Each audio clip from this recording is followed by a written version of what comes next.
ఇది కేరళ వంటకం, కూటు పొట్లకాయతో చేసుకుందాము. రుచి చాలా బాగుంటుంది. కొబ్బరితో మనం చేస్తాము. పచ్చి కొబ్బరి, శనగపప్పు, మిరియాలు, ఎండుమిర్చి ఇవి గ్రైండ్ చేసుకోవాలి. గ్రైండ్ చేసుకుని ఫస్ట్ ఇవి ఫ్రై చేసుకుని గ్రైండ్ చేసుకోవాలి. ఏం చేయాలి, ఎంత వేసుకోవాలి ఏంటిదని డీటెయిల్స్ మొత్తం మన ఆర్ఎస్పి రెసిపీస్ యూట్యూబ్ ఛానల్లో ఉంటుంది, అక్కడ చూడండి.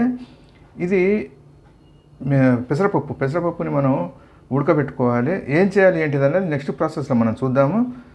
రండి మనం నెక్స్ట్ ప్రాసెస్లోకి వెళ్దాం. ఈ విధంగా పొట్లకాయని మధ్యలో ముదురుగా ఉంటే కనుక మొత్తం తీసి దాన్ని లేతగా ఉంటే ఉండనిచ్చేయండి.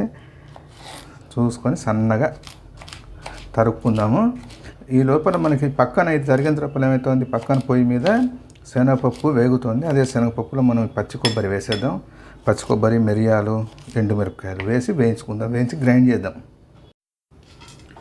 శనగపప్పు, ఎండుమిర్చి, మిరియాలు చక్కగా వేయించుకున్నాము. వేగిన తర్వాత దాని పైనుంచి పచ్చి కొబ్బరి వేసేసుకున్నాము.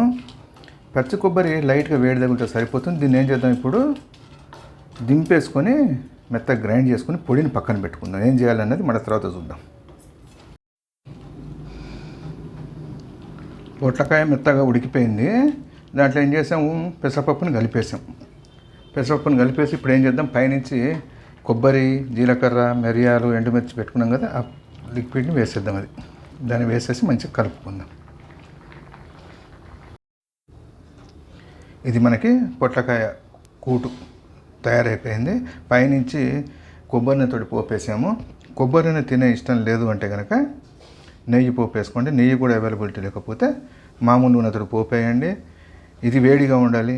అప్పుడే ఫ్రెష్గా వేయించిన అప్పడాలు వేడి అన్నంతో ఒక చుక్క నెయ్యి వేసుకొని తినండి. అద్భుతంగా ఉంటుందండి. 1-2 ముద్దలు ఎక్కువ తింటారు. ట్రై చేయండి. ఎలా ఉందో కామెంట్ చేయండి. మరో మంచి వంటతో మళ్ళా కలుద్దాం. థ్యాంక్స్.